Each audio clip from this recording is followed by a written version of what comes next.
Nehemiah chapter 4. But it so happened, when Sanballat heard that we were rebuilding the wall, that he was furious and very indignant, and mocked the Jews. And he spoke before his brethren in the army of Samaria, and said, What are these feeble Jews doing? Will they fortify themselves? Will they offer sacrifices? Will they complete it in a day? Will they revive the stones from the heaps of rubbish, stones that are burned? Now Tobiah the Ammonite was beside him, and he said, Whatever they build, if even a fox goes up on it, he will break down their stone wall. Hear, O our God, for we are despised. Turn their reproach on their own heads, and give them as plunder to a land of captivity.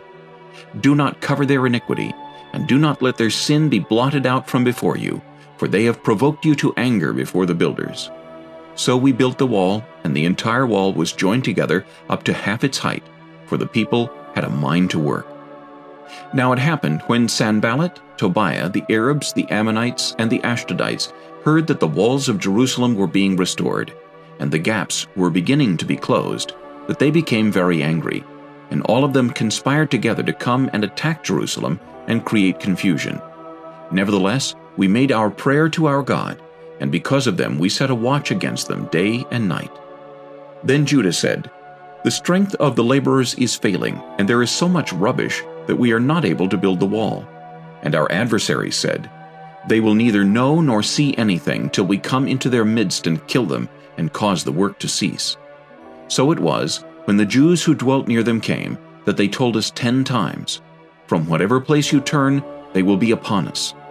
Therefore I positioned men behind the lower parts of the wall, at the openings, and I set the people according to their families, with their swords, their spears, and their bows. And I looked and arose and said to the nobles, to the leaders, and to the rest of the people, Do not be afraid of them. Remember the Lord, great and awesome, and fight for your brethren, your sons, your daughters, your wives, and your houses. And it happened, when our enemies heard that it was known to us, and that God had brought their plot to nothing, that all of us returned to the wall, every one to his work.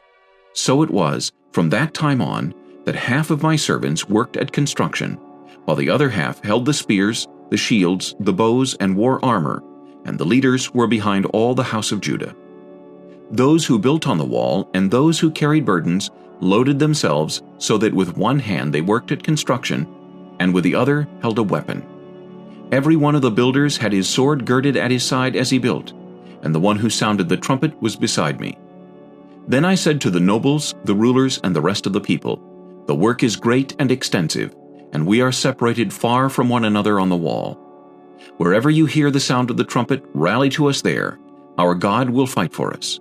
So we labored in the work, and half of the men held the spears from daybreak until the stars appeared. At the same time, I also said to the people, Let each man and his servant stay at night in Jerusalem, that they may be our guard by night, and a working party by day.